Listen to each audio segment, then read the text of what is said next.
Hello. So, how you doing? Good. You have Tari tonight? Yes. Okay. I mean, what changed? Is his pain completely gone to the point where you feel like he's ready to come back? Yeah, he felt better over the last few days, and the plan was to give him a few hard days with the days off. I mean, Atlanta happened, so we got another day added with the day for him to work out. But felt good going into yesterday, and decided obviously not going to play it back to back. So tonight was the night. Is he going to be on a minutes restriction of any sort? In 20-25 minute range. What are you most looking forward to about having him back? His versatility, just another guy you can throw in with anybody pretty much, and checks a lot of boxes. You know, the energy he brings, the grit, the toughness, the uniqueness.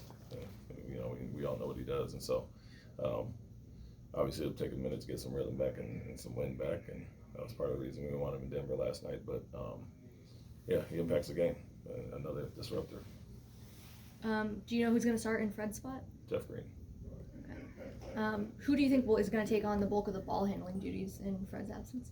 Well, I mean, it'll slide to the point. Obviously, with him starting lately, him Jalen and Fred had been kind of doing it by committee. So Jalen and Amin in the first unit, but obviously we have a ton of guys coming off the bench. Aaron and Reed and other guys that can initiate as well. But Albie will get his fair share of touches to kind of be a hub and initiate offense as well.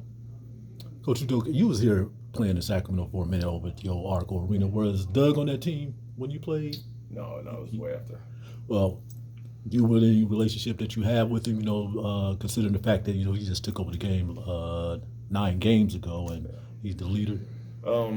Cross paths over the years. I might have played against each other toward the end of his career, but know him a little bit, enough to say hi and whatever. But we're both Northwest guys, Seattle, Portland thing, so I know about him through all my Seattle people up there.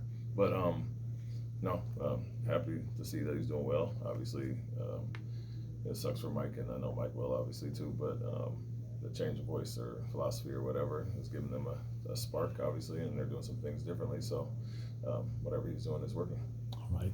And for my second question, Jalen Green has not lost if he scores 30 points or more for this team. It seems like he's definitely on track to be an all-star. Just want to get your thoughts about him being considered as an all-star this year. Yeah, he had obviously a great month of March last year.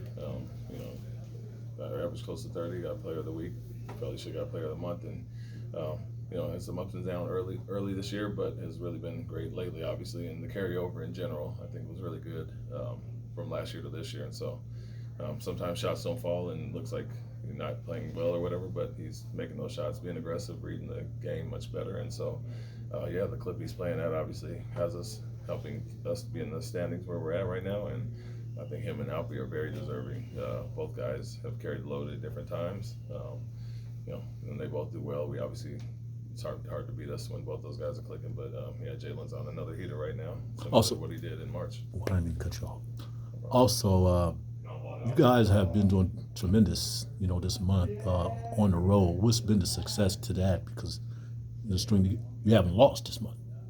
Yeah, I think we struggled last year. It was one of our Achilles heel was our road record last year. We came into the season as a point of emphasis for us to really improve the road record. We're one of the better home teams last year, and it took forever to get our first road win. And so we wanted to attack that this year. And I think our mentality going forward was just to build off of last year and not use that as an excuse, And so our guys have taken that to heart. And for us, at home or on the road, we try to play the same way regardless of opponent and hold ourselves to our own standard. And so a big part was last year with the struggles we had. Ime, a quick question. When you look at the rebounding numbers, number 1 in the league, the margin over your opponents, very significant. How impactful is that, and is that a hard sell? Yeah, I mean, it's something that some guys do really naturally, and then other guys you had to coach up. I think we targeted a few things to be number 1 at this year, and offensive rebound was one, transition was another one, and so those are effort and mentality shifts to get there. One of the best in the game is Steven throughout his career that does that, and he's been great off the bench. But Tari, Amin, some of those guys do it very naturally as well. So we had guys that did it last year. We saw the benefits of it after All-Star break when Jabari and some others really improved in that area. And, you know, we got a lot of length and size in different positions, so guys can kind of get in there and do it naturally. Jalen with his athletic ability as well. So, understanding how it impacted us, we haven't always been the best shooting team, and so there's going to be some rebounds to be had. And so, guys, go get them. Thanks. Thanks, everyone. Oh, Thank thanks, you. Coach. Oh, Check to see if the ready. No, we're good. okay.